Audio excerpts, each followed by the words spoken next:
নমস্কাৰ, মই অমৰজ্যোতি পুনৰবাৰ আপোনালোকক স্বাগতম জনাইছোঁ মোৰ নতুন ভিডিঅ'লৈ।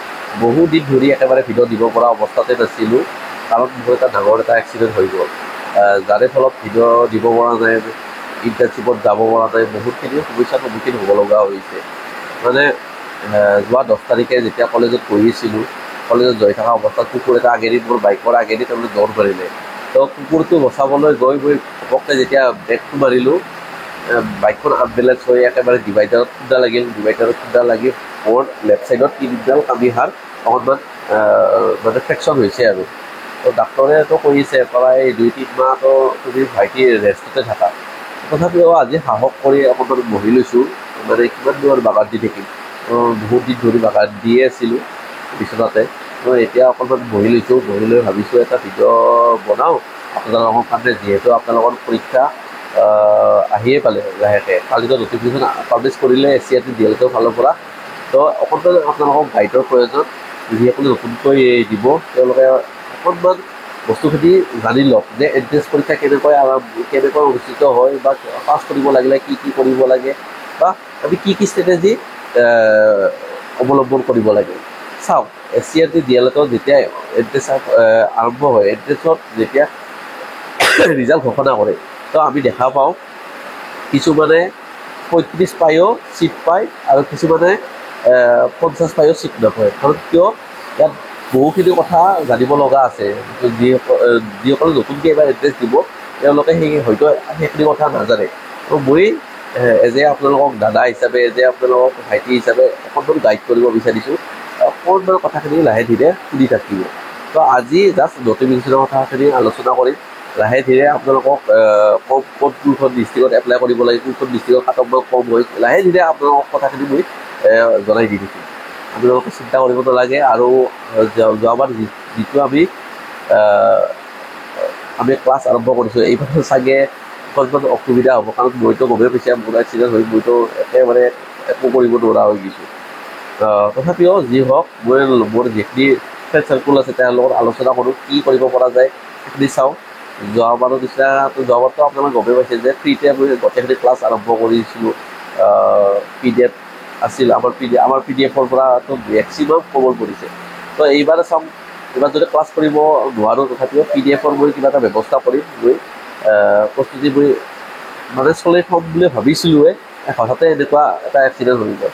তথাপিও একো নাই, মোৰ লগৰবিলাকৰ পৰা মই তথাপিও হেল্প ল'ম, বা নিজৰ যিখিনি পাৰোঁ সেইখিনি মই চেষ্টা কৰিম। আপোনালোকে ভয় খাব নালাগে। চাওক, এই আজিৰ পৰা যিহেতু আপোনালোকৰ আবেদন প্ৰক্ৰিয়া আৰম্ভ হ'ব 18/5/2025। তো আজি আপোনালোকে আবেদন কৰিব নালাগে। আজি আপোনালোকে চাওক বস্তুখিনি ক'ত কি আছে, মোৰ আগৰ ভিডিঅ'বিলাকো অকণমান চাই লওক, অকণমান আইডিয়া এটা পাব। তাৰপিছত ক্ল'জ হ'ব আপোনালোকৰ 5/6/2025। 5 তাৰিখে আপোনালোকৰ ক্ল'জ হ'ব, জুনত 5 তাৰিখে আপোনালোকৰ শেষ হ'ব। আৰু এডমিট পাব আপোনালোকে জুলাই মাহৰ 5 তাৰিখে পাব। আৰু এক্সাম অনুষ্ঠিত হ'ব 13/7/2025, মানে জুলাই মাহতে আপোনালোকৰ এক্সাম অনুষ্ঠিত হ'ব। আৰু ৰিজাল্ট ঘোষণা কৰিব 28/7/2025, মানে জুলাই মাহতে আপোনালোকে ৰিজাল্টো পাই যাব। তো এইখিনিতে কওঁ, যিসকলে টিচাৰ প্ৰফেশ্যনত জড়িত হ'ব বিচাৰে বা ভৱিষ্যতে একো টিচাৰ হ'ব বিচাৰে, তেওঁলোকে DLED বা BEd এই দুটা কৰ্চ কৰিবই লাগিব। এই দুটা কৰ্চৰ অবিহনে আপোনালোকে কোনো ধৰণৰ গভৰ্ণমেণ্ট হওক, আমাৰ আছাম গভৰ্ণমেণ্ট হওক বা চেণ্ট্ৰেল গভৰ্ণমেণ্ট হওক, আপোনালোকে ছিট নাপায় টিচাৰ এজে। তো লাহে ধীৰে আপোনালোকৰ প্ৰাইভেট কলেজ, প্ৰাইভেট ইনষ্টিটিউট যিবিলাক আছে, প্ৰাইভেট স্কুল হওক, প্ৰাইভেট কলেজ হওক, তো তাতেও BEd DLED আপোনালোকৰ লাহেকৈ বিচৰা হ'বই। তো ইতিমধ্যে যজা চলি আছে চবফালে। আজিকালিতো আপোনালোকে গুৱাহাটীত যদি এটা প্ৰাইভেট টিচাৰ হ'ব বিচাৰে, DLED বা BEd আপোনালোকক খুজিবই। তো সেইবাবে কৈছোঁ, যিসকলৰ ইচ্ছা আছে, ড্ৰিম আছে কৰ্মজত টিচাৰ হ'ব, যিসকলে বিচাৰে, তো DLED বা BEd আপোনালোকে এই দুটা কৰ্চ কৰি লওক।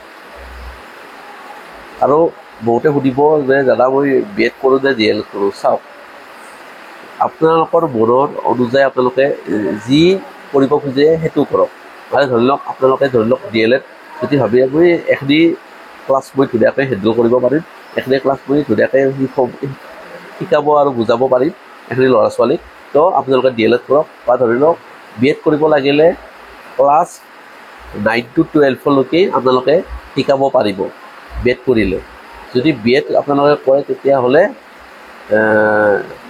9ৰ পৰা 12লৈকে যদি আপোনাৰ ল'ৰা ছোৱালীসকলক শিকাব পাৰে তেতিয়াহে আপোনালোকে সেইটো কৰক আৰু যদি ধৰি লওক ক্লাছ 1ৰ পৰা ক্লাছ 8লৈকে যদি আপোনালোকে শিকাব পাৰে খুব সুন্দৰকৈ তেতিয়াহ'লে আপোনালোকে DLEDটো কৰক তো যিকোনো হওক মোৰ অকণমান চৰ্দি লাগি আছে মানে পানী অকণমান চেচ হ'ল তো কথাখিনি ভালকৈ ক'ব পৰাই নাই